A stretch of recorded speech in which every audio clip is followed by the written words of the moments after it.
Il y a un botaniste un jour qui scrutait au moyen d'une loupe une clochette de bruyère. Alors j'essaie de représenter un peu, mais bon, je ne sais pas si... Il était en train de scruter cette fleur quand, à un certain moment, une ombre apparut entre sa loupe et le soleil. Et là, il lève la tête et il voit un vieux berger.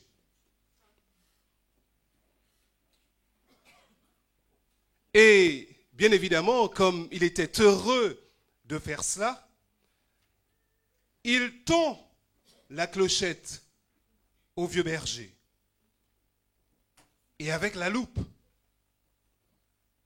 Et ce vieux monsieur, sans hésiter, dépose son bâton et s'exécute et scrute lui aussi à travers la loupe la clochette de bruyère.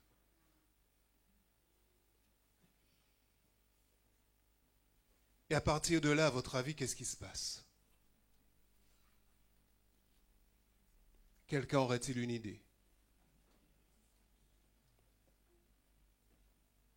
Notre vieux berger se met à pleurer. Ils fond en larmes. Ils font en larmes. Pourquoi font-ils en larmes?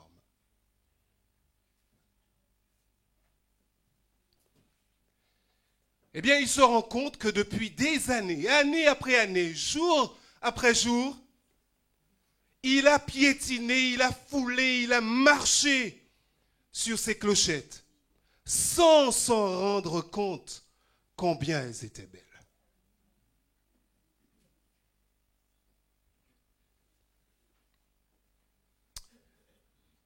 Eh bien, il arrive, frères et sœurs, que nous aussi, combien de bénédictions, combien de grâces merveilleuses bénéficions-nous de la part du Seigneur,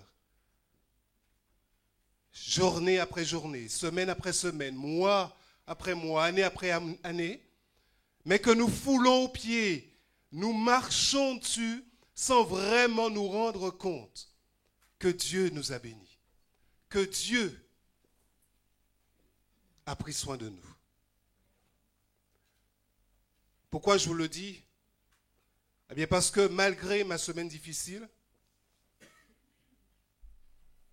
je dois me rendre compte et je dois reconnaître.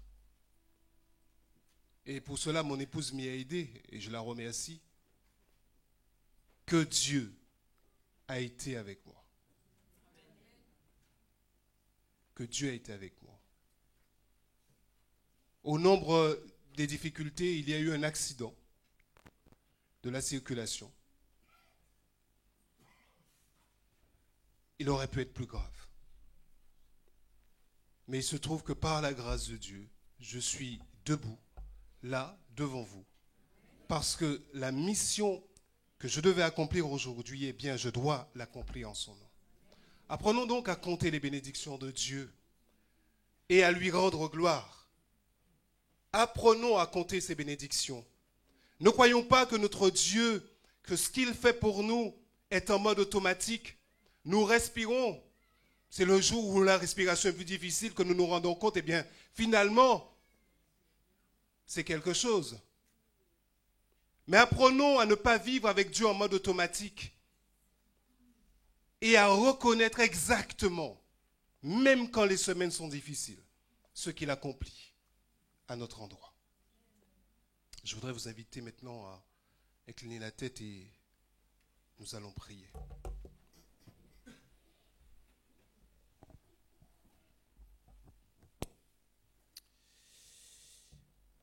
Notre Père, notre Dieu,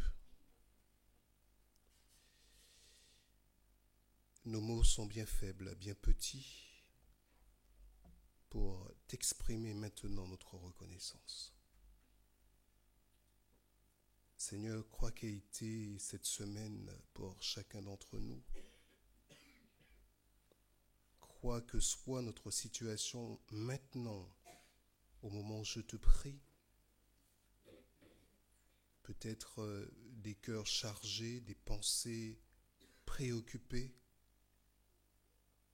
la souffrance dans les articulations, les muscles, quelle que soit notre situation, Seigneur, maintenant, par les mérites du sang de Jésus et en son nom seul, nous voulons te demander de nous en débarrasser. Nous voudrions maintenant, Seigneur, que tu agisses en nous puissamment, que tu nous donnes d'être à l'écoute de ta parole, que tu nous donnes de ressentir ta présence, et que moi-même qui vais la prendre en ton nom, que mes lèvres soient sanctifiées et que ma bouche parle uniquement par l'action de ton Saint-Esprit. C'est dans le nom de Jésus que nous t'avons prié. Amen.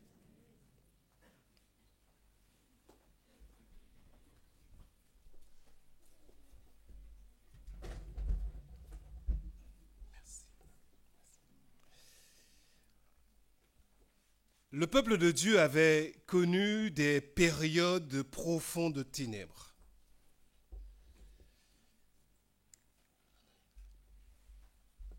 Avec Jérusalem en cendres, le temple détruit et la plupart des Israélites en exil à Babylone, la situation semblait désespérée, vraiment désespérée. Et c'est alors que Dieu va faire l'impossible, parce que le Dieu que nous servons, c'est le Dieu de l'impossible. Babylone va tomber.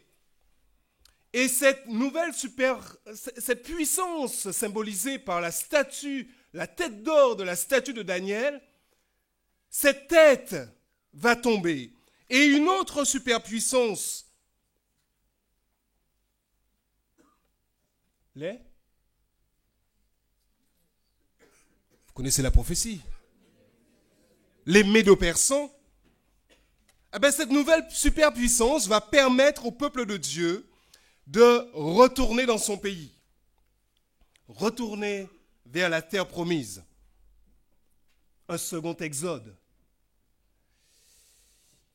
Et la Bible nous dit dans Esdras chapitre 1 verset 1, le Seigneur réveilla l'esprit de Cyrus. Le Seigneur réveilla l'esprit de Cyrus. Rappelons-nous que Cyrus, son règne, son accession en tant que roi est prophétisée depuis Ésaïe. Mais Cyrus n'est pas un Israélite. Cyrus n'est pas un enfant de la maison de Juda, ni de la maison d'Israël. L'Éternel nous dit, la Bible nous dit, le Seigneur réveilla l'esprit de Cyrus. Et mes amis, disons-nous bien que quand bien même nous serions dans la bergerie et à l'extérieur de la bergerie ou à l'extérieur de la bergerie, quand Dieu décide de toucher un cœur, comment celui-ci peut-il résister?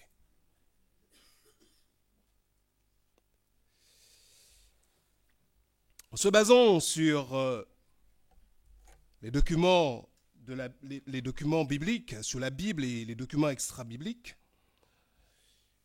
on se rend compte que près de 50 000 personnes en exil au départ à Babylone, près de 50 000 personnes vont retourner à Jérusalem sous le commandement de Zorobabel. Alors, vous savez que beaucoup en exil s'étaient confortablement installés.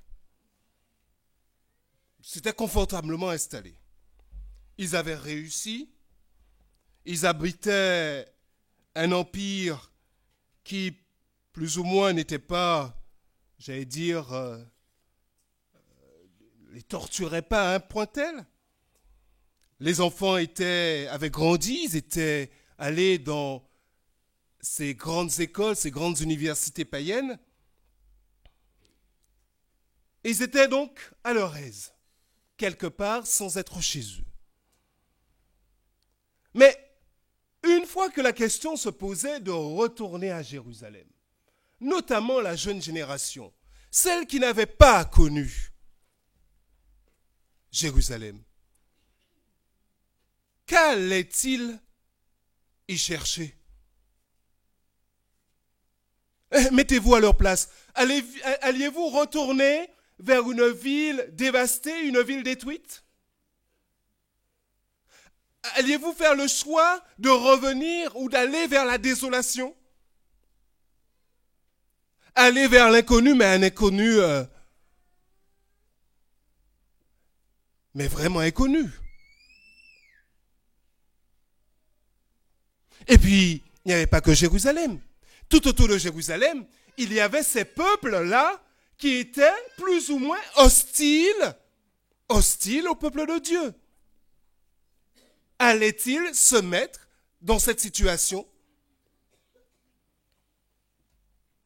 Quand nous lisons les premiers chapitres du livre d'Esdras, nous constatons tout de suite l'immensité de la tâche et les montagnes de problèmes qui pouvaient les attendre. Énorme, énorme. Mais cependant, quand on jette un coup d'œil sur l'ensemble du tableau, eh bien, on se rend compte que le problème, en réalité, il était plus profond que cela. Ce n'était pas uniquement une question de peuple, ça n'était pas, enfin, de peuple hostile, ça n'était pas uniquement une question de ruine, de dévastation. C'était, en fait, un problème spirituel. Et le prophète Agé, si vous lisez le chapitre 1, les versets 2 à 11, le prophète Agé va nous faire comprendre que ce problème spirituel résidait dans les luttes internes que le peuple, que chacun devait mener au regard de ses fausses priorités.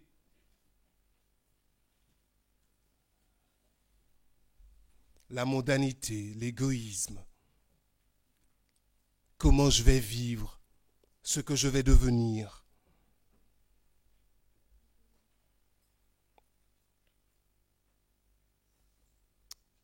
Le temple, nous disent les Écritures, finalement il fut reconstruit. Il fut reconstruit 20 ans après que les premiers exilés revinrent à Jérusalem. Mais après, c'est le silence. C'est le silence. Et pendant de nombreuses décennies, c'est le silence. Ce qui nous oblige à faire un saut, nous, à faire un saut en l'an 445 avant Jésus-Christ, environ 70 ans après la reconstruction du temple. Et là, le climat est tendu à Jérusalem. Ça barde. Et voilà qu'apparaît un homme exceptionnel, comme tous ceux qui sont dans la Bible, hein. Mais exceptionnel. C'est Néhémie, un officier de haut rang de la cour perse, qui est à la cour, mais qui reçoit de mauvaises nouvelles au sujet de la ville sainte. Il est loin de la ville.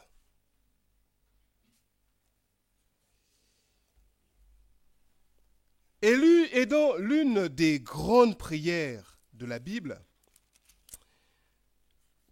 Jérémie va répandre son angoisse devant le Seigneur. Et je voudrais vous inviter à en prendre lecture dans Néhémie chapitre 1. Néhémie chapitre 1,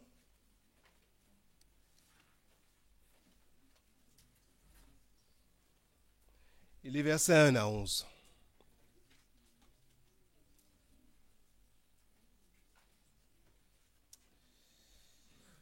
Prière de Néhémie pour les enfants d'Israël.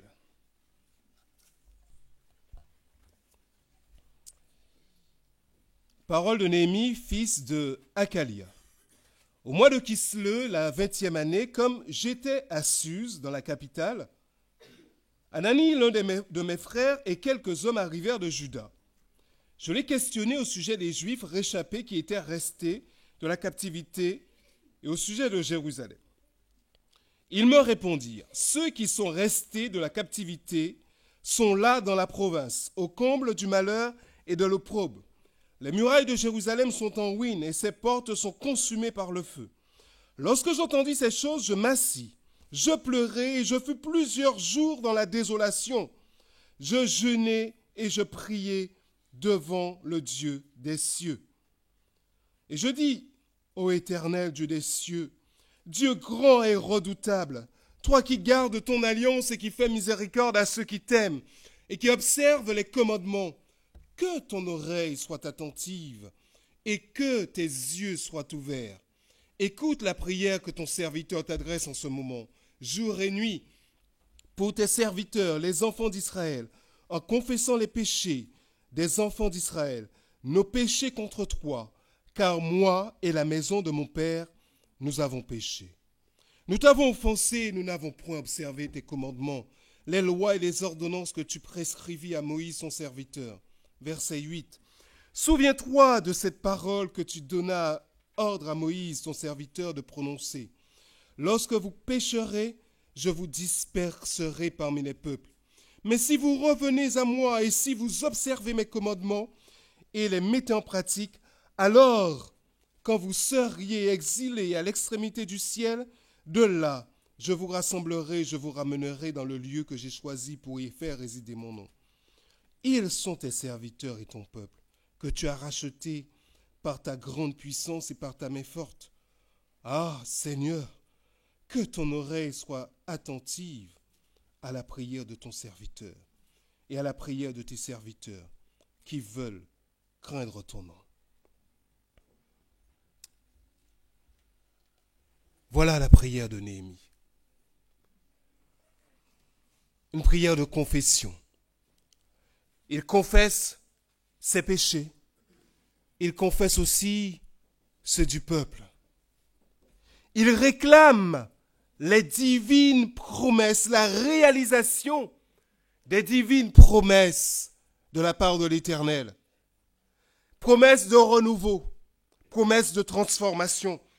Verset 8, souviens-toi de cette parole que tu donnas ordre à Moïse, ton serviteur, de prononcer. Lorsque vous pécherez, je vous disperserai parmi les peuples. Mais si vous revenez à moi et si vous observez mes commandements et les mettez en pratique, alors, quand vous seriez exilés à l'extrémité du ciel, de là, je vous rassemblerai et je vous ramènerai dans le lieu que j'ai choisi pour y faire résider mon nom. Notons bien que Néhémie, dans cette prière, s'associe, il ne se met pas à l'écart, il s'associe au péché du peuple. Mais il désire aussi faire partie de la solution que Dieu va mettre en œuvre. Et Dieu va-t-il mettre en œuvre une solution? Oui, Dieu va faire un autre miracle. Dieu va faire un autre miracle spécialement en la faveur de Néhémie. Il sera appelé à quitter Suse, à quitter la capitale de cet empire médo-persan pour se rendre à Jérusalem. Mais va-t-il quitter Suse de n'importe quelle manière? Non. Il sera investi de tous les pouvoirs gouvernementaux que le roi va lui conférer. Et donc, quand vous êtes investi autant de pouvoir, eh bien, vous ne pouvez que réussir. Vous êtes d'accord? Pas toujours. Pas toujours. Mais en tout cas, Néhémie avait les moyens de faire bouger les choses. Il avait les moyens de faire bouger les choses. Et le livre de Néhémie va nous rapporter d'abord la mission de Néhémie et la restauration des murs de Jérusalem. Ça, c'est des chapitres 1 jusqu'au chapitre 7. Et puis ensuite, les réformes religieuses que Néhémie et Esdras vont mener, du chapitre 8 jusqu'au verset 13. Alors, Néhémie est à Jérusalem. Sa barde, vous disais-je, à Jérusalem. Jérusalem est vulnérable. Jérusalem est sans défense. Et ses voisins autour, ces peuples hostiles, eh bien, ces peuples jubilent. Parce que le peuple de Dieu, évidemment, a toujours fait l'objet d'attaques. Et peut-être êtes-vous, personnellement, individuellement, en train de faire l'objet d'attaques de la part du malin. Mais rassurez-vous, ce n'est pas nouveau. Et sans vouloir plomber l'ambiance, mais vous en aurez encore des attaques. Mais la parole de Dieu est véritable. Et Jésus nous l'a dit. Vous aurez des tribulations dans le monde. Mais prenez courage. J'ai vaincu le monde. Je serai avec vous tous les jours jusqu'à la fin de ce monde. Dans une opération secrète qu'il va mener de nuit, Néhémie va inspecter les lieux, va inspecter Jérusalem. Et il savait qu'il s'engageait là dans un travail immense. Et pour cela, il va inviter les dirigeants qui étaient sur place, il va les inviter eux aussi à retrousser leurs manches et à s'investir dans ce travail de reconstruction. Et le temps nous manquerait pour regarder par le menu tout ce qui s'est passé. Mais dans Néhémie chapitre 3, dans les chapitres 3, 4, 6 et 7, nous notons que les murs de Jérusalem seront finalement reconstruits. Ils seront reconstruits. Parce que il y avait à la tête de ce peuple un homme qui avait reçu autorité de la part d'un monarque humain, médo-persan, mais surtout, qui avait reçu la puissance de la part du roi des rois, du Seigneur des seigneurs. Et Néhémie, en allant à Jérusalem, n'avait pas qu'une seule ambition de reconstruire des murs de pierre, mais il avait aussi la volonté par la puissance que lui donnait cette autorité de la part de Dieu, il avait la volonté d'engager un réveil et d'engager une réforme.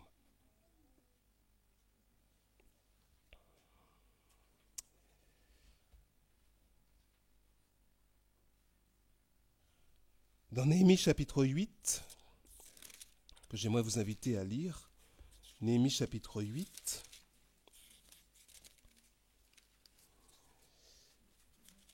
c'est une grande réunion publique à laquelle est invité le peuple.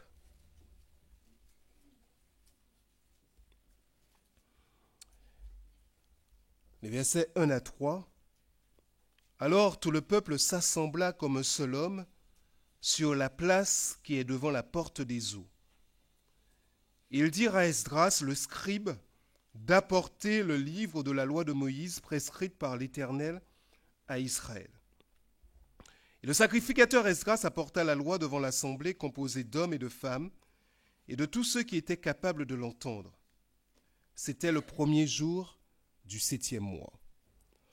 Alors, le premier jour du 7e mois. Vous savez que dans le calendrier hébraïque, le 7e mois est celui qui correspond au mois de septembre-octobre du calendrier grégorien, c'est-à-dire le nôtre. Et ce mois est très important dans le calendrier juif.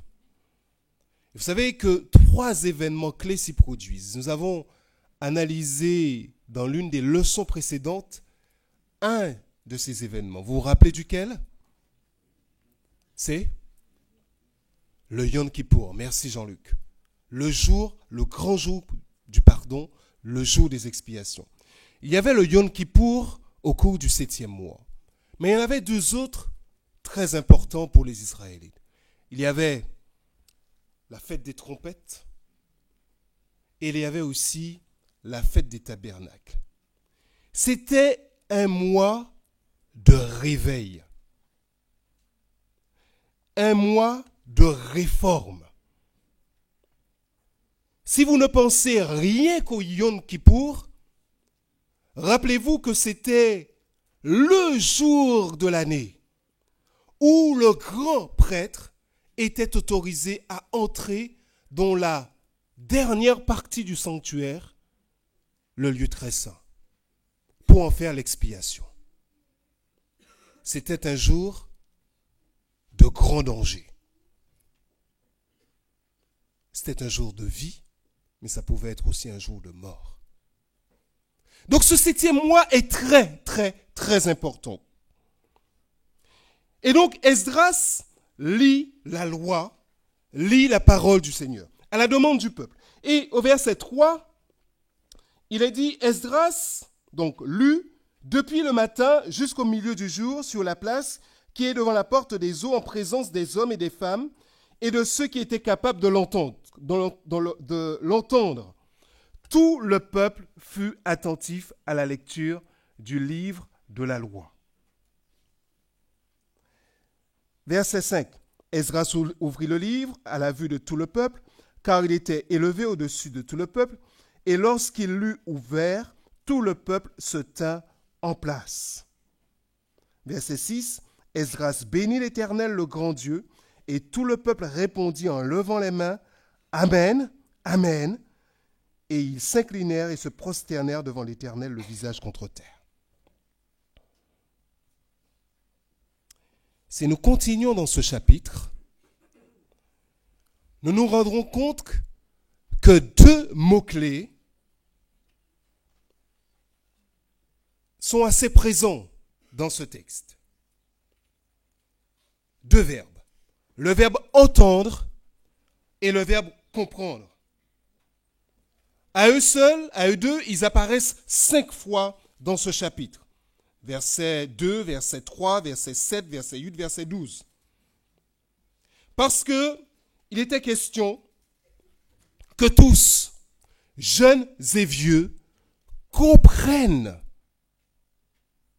entendent la parole de Dieu, mais comprennent également la parole du Seigneur. Entendent et comprennent la parole du Seigneur. Alors nous qui sommes ici, jour après jour, sabbat après sabbat, année après année, sommes-nous dans cette dynamique spirituelle d'entendre, d'écouter la parole du Seigneur, de la comprendre et de la mettre en pratique?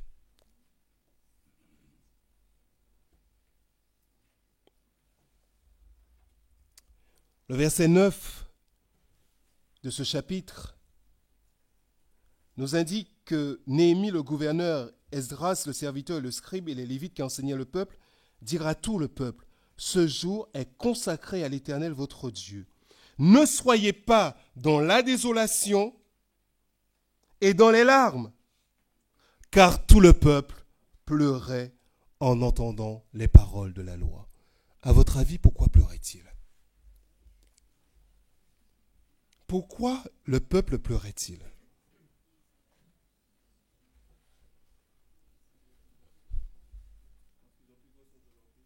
Parce qu'ils ont pris conscience de leur péché. Merci mon frère. Ils ont pris conscience de leur état.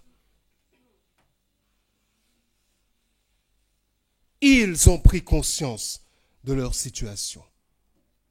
Quelque chose donc d'important commence à ce moment précis.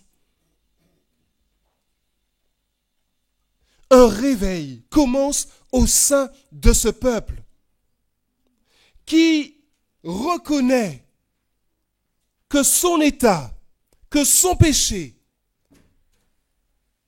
et ce que Dieu attend de lui, eh bien, sont incompatibles. Et sans attendre, frères et sœurs, je voudrais que nous puissions glaner quelques enseignements de cette histoire que vous connaissez. Je ne sais pas si c'est lisible par tous, mais premier enseignement. Le réveil n'est pas un événement qui se réalise une fois pour toutes. Peut-être que certaines personnes qui ne sont pas habituées de notre Église ou qui nous visitent pour la première fois devraient savoir que notre Église, à la suite des études du trimestre dernier, a décidé de s'engager dans un mouvement de réveil et de réforme. Et donc, tous les enseignements tournent autour de ce thème, le réveil et la réforme. Le réveil n'est pas un événement d'une seule fois, mais c'est une décision constante. C'est une décision consciente. Ça ne peut pas être une décision imposée par la direction de l'Église. On décide de passer par le réveil. On décide de réformer sa vie. La Bible nous donne plusieurs exemples de réveil au sein du peuple d'Israël. Mais retenons que chaque fois qu'il y a réveil, il y a engagement individuel, engagement personnel et engagement quotidien, engagement de tous les jours, de tous les instants. Le deuxième enseignement, c'est que le réveil se base sur les Écritures. Le réveil se base sur la parole de Dieu.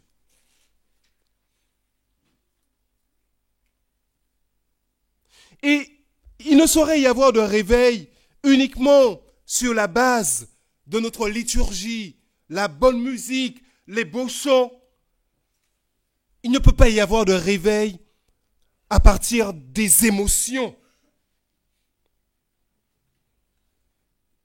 C'est la parole de Dieu, c'est l'Esprit du Seigneur qui nous interpelle. Et c'est la parole de Dieu qui nous convainc de réveil et de réforme.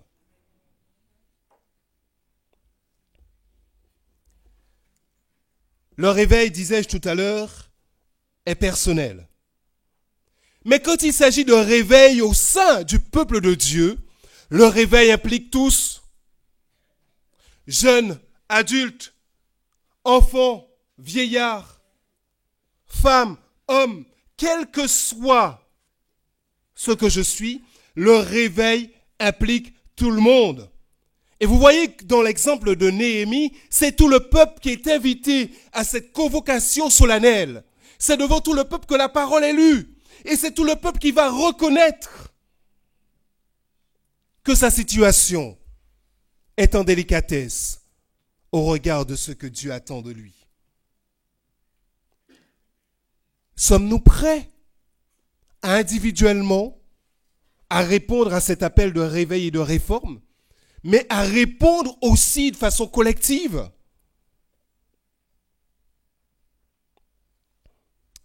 Je vous ai parlé des peuples avoisinants qui étaient hostiles au peuple d'Israël.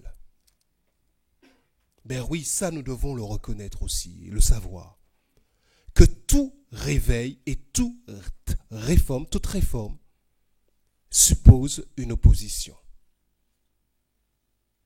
C'est-à-dire qu'au sein même de cette assemblée, au sein même de cette église, au sein même du peuple de Dieu,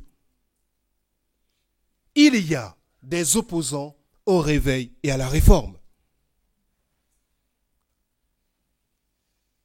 Il y a des personnes qui seront contre. Mais la vraie question est celle-ci. Où me suis-je placé, moi? Suis-je en opposition? Ou suis-je dans le mouvement du réveil de la réforme? Parce que je pense et je crois sincèrement que l'heure est venue que la mission du peuple, confiée au peuple de Dieu, s'accomplisse. 4e point. Le réveil ne consiste pas à se focaliser sur son meneur, sur ses meneurs. Nous aurions tort de focaliser notre attention sur le pasteur Saint-Élie. Nous aurions tort de focaliser notre attention sur le pasteur Goléa. Nous aurions tort de focaliser notre attention sur les anciens d'église. Nous aurions tort de focaliser notre attention sur les dirigeants, sur les responsables de département. Il faut un meneur. Oui, il faut quelqu'un qui donne l'impulsion. Il faut qu'il y ait quelqu'un qui appelle le peuple au réveil. Mais ce meneur ne peut être qu'un exemple, mais pas un modèle. Néhémie et Esdras étaient des dirigeants solides. Mais ils ne purent aller de l'avant que lorsque le peuple décida, lui, à son tour, d'aller de l'avant avec Jésus, d'aller de l'avant avec Dieu. 5e point, le réveil tient compte de l'ensemble de la situation. Oui, il y a des problèmes dans l'église. Oui, les familles sont en difficulté. Oui, ça n'avance pas comme on aurait souhaité. Oui. Mais quand un peuple est réveillé, il refuse de se laisser distraire. Il refuse de se laisser distraire et par les bruits à l'extérieur et par les bruits à l'intérieur. Ces bruits-là, ils sont relégués au second plan jusqu'à ce qu'ils soient tus, jusqu'à ce qu'ils se taisent. Parce qu'on n'a plus le temps de penser à ce qu'il n'y a pas de l'amour dans l'église, il y a ceci, il y a cela. On est en mouvement, on est debout en marche vers l'essentiel.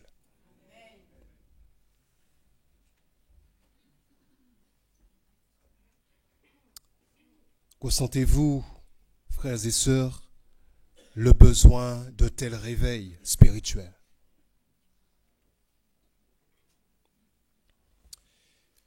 Votre temps consacré aux Écritures et à la prière serait-il limité par vos agendas chargés? Ben oui, les journées sont tellement courtes. Certaines fois, 24 heures ne sont pas suffisantes et pourtant, durant ces 24 heures, il faut dormir. Mais notre temps consacré aux Écritures et à la prière serait-il limité par nos innombrables rendez-vous, même utiles? Sommes-nous réellement dans la dynamique de l'écoute, de la compréhension et de la mise en application de la parole du Seigneur?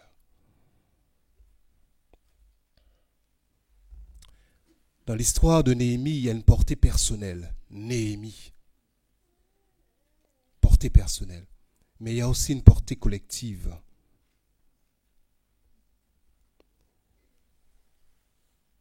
Et j'imagine que ce texte de Psaume 80, verset 4, que je vous invite à lire, le Psaume 80, verset 4, c'est le titre du message d'ailleurs.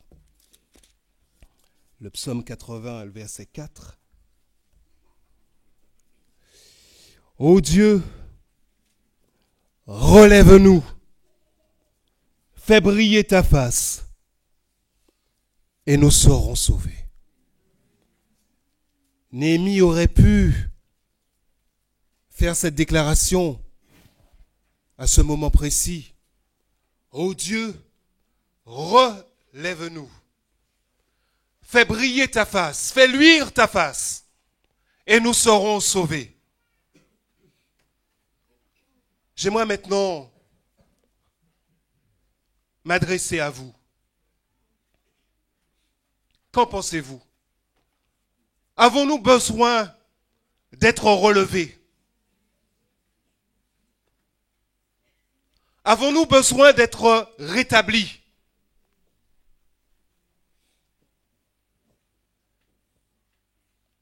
Je suis certainement dur d'oreille, donc je n'ai pas entendu vos réponses.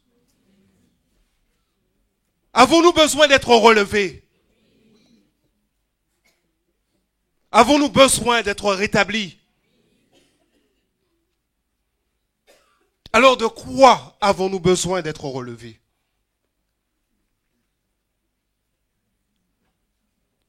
De quoi avons-nous besoin d'être relevés?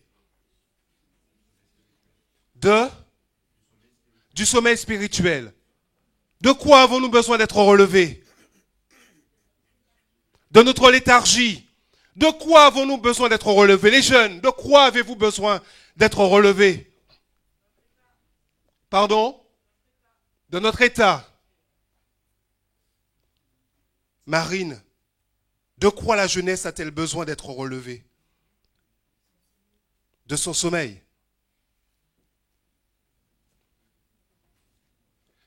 Donc de façon collective, nous avons besoin d'être relevés, n'est-ce pas?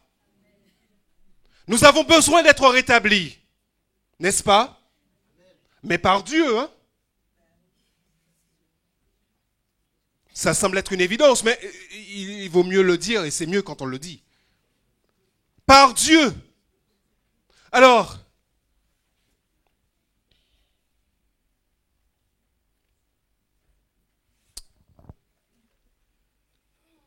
vous avez certainement reçu des feuillets. Vous en avez reçu?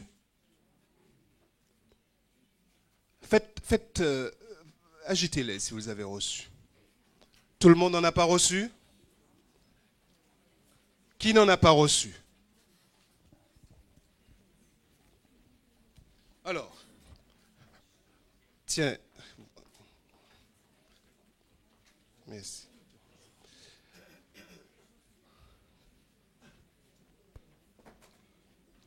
Vous n'en avez pas reçu? Mais vous avez du papier peut-être, hein? Mais trouvez un papier. Alors, tiens, je te donne ça. Autant que faire se peut, il faut que chacun ait un feuillet. La tablette ne sera pas utile. Ni le portable. Il faut un feuillet et un crayon, comme au bon vieux temps. J'aime bien la tablette, hein. Mais là, il faut un feuillet. Et moi, j'ai mon feuillet aussi. J'ai mon feuillet.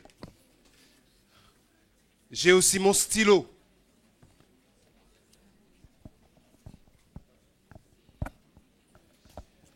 Si tout le monde n'a pas de quoi écrire, un stylo, alors le voisin, la voisine, quand il aura fini d'écrire, qu'il passe son stylo à son voisin, à sa voisine.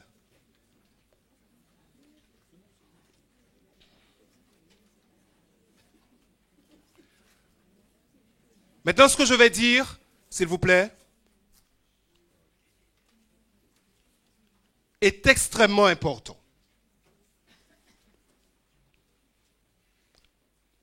Je réclame votre attention. Nous venons de dire tout à l'heure que nous avons besoin que Dieu nous relève, qu'il nous rétablisse. Qu'il nous rétablisse qu'il nous réveille de notre sommeil, qu'il nous réveille de notre léthargie, qu'il nous réveille de notre tiédeur spirituelle. Vous validez tout cela? Est-ce que c'est validé? C'est validé. Alors maintenant, ça c'était le collectif. Maintenant de façon individuelle, de façon tout à fait individuelle. chacun va écrire sur le feuillet qu'il a en main ce don pour lequel il voudrait que Dieu le relève. Si vous sentez que vous avez besoin d'être relevé, vous écrivez une chose. Ce n'est pas la peine d'en écrire 50. Une seule chose. Une chose pour laquelle vous voulez que Dieu vous relève. C'est peut-être votre tendance à mentir. C'est peut-être ma tendance à voler, à toucher à ce qui ne m'appartient pas. C'est peut-être ma tendance à me laisser envahir par les soucis de ce siècle. C'est peut-être ma tendance à reléguer Dieu, sa parole, la prière au second plan. C'est peut-être ma tendance à fumer en cachette. C'est peut-être ma tendance à boire aussi en cachette. Quelle que soit la chose, si j'ai conscience que j'ai besoin d'être relevé par mon Dieu et j'ai besoin que ça fasse luise sur moi et que je sois sauvé, alors j'écris. Il y a là un panier que je pose ici. Et si je le souhaite, si tu le souhaites, si vous le souhaitez, vous venez poser ce sujet que vous aurez plié. Et nous ferons deux choses. Un, des prières individuelles. Chacun priera pour le sujet pour lequel duquel il souhaite que Dieu le relève. Et ensuite, nous ferons une prière collective.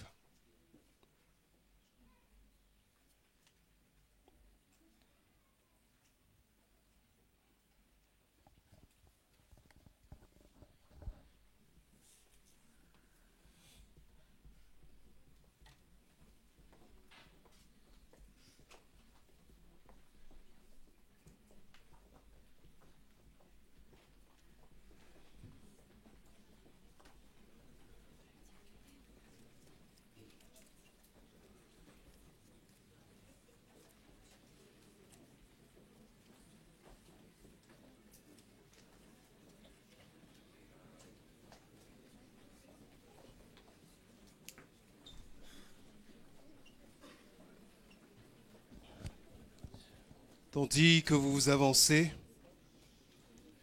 en silence, j'aimerais que vous arriviez à écouter cette anecdote, enfin cette comparaison que Martin Luther King, ce pasteur noir américain, a eu l'occasion de donner. Écoutez bien, sœurs et frères, écoutez bien, chers jeunes, écoutez bien, chers adultes, amis qui nous visitez, écoutez bien. Martin Luther a eu l'occasion de dire que dans l'Église, il y a deux types de chrétiens.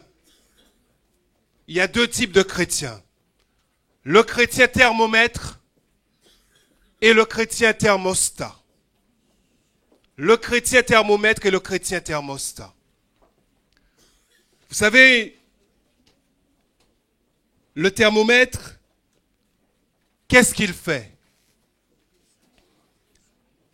Il va enregistrer fidèlement la température du lieu où il se trouve. Le thermomètre va enregistrer fidèlement, n'est-ce pas Jean-Joël? Le thermomètre va enregistrer fidèlement la température du lieu où il se trouve, n'est-ce pas? Eh bien, le chrétien thermomètre,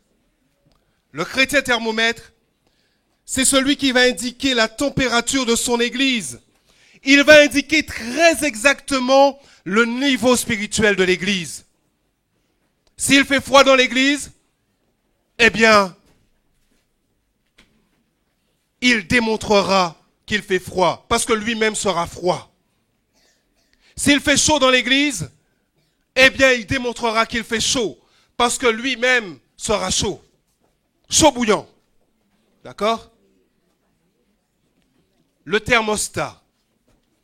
Le thermostat, lui, il indique non seulement le degré de température qu'il fait, là où il est placé, mais quand la température va baisser, il va immédiatement réagir. Qu'est-ce qu'il va faire? Il va réguler et il va mettre à la bonne température, à la température souhaitée. Et le chrétien thermostat, donc, c'est celui qui va ressentir immédiatement la baisse de la température, la baisse de la ferveur, la diminution de l'amour, la diminution de la foi. Il va ressentir le manque de prière, le manque de consécration. Il va voir le manque de révérence dans l'église. Il va ressentir tout cela. Il va ressentir le manque d'engagement évangélique. Mais il ne va pas se contenter simplement de le ressentir comme un thermomètre. Il va réagir. Il va se mettre à température, à la température souhaitée, au sein de l'Église de Dieu. Et ceci par les mérites du sang de Jésus. Amen. Alors, quel type de chrétien êtes-vous? Chrétien thermomètre ou chrétien thermostat?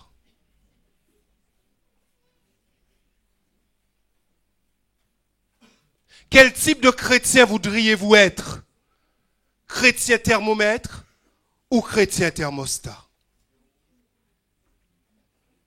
Si tu veux être le thermomètre, moi je veux être le thermostat.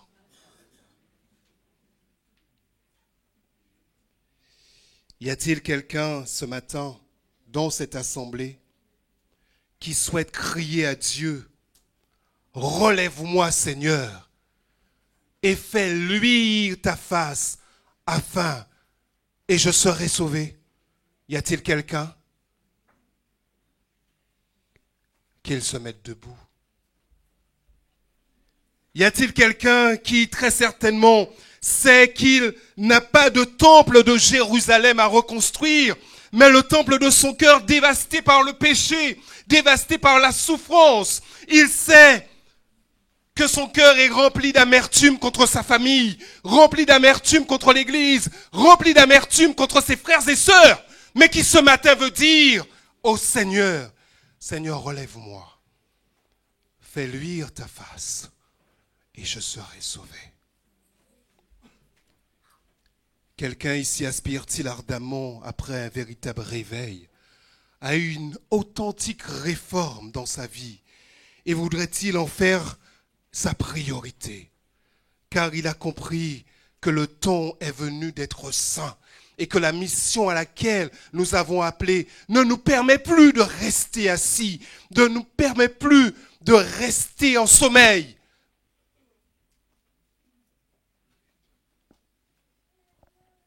Alors, sœurs et frères, vu que nous nous sommes manifestés, je voudrais vous inviter à prier individuellement, à genoux si vous le souhaitez.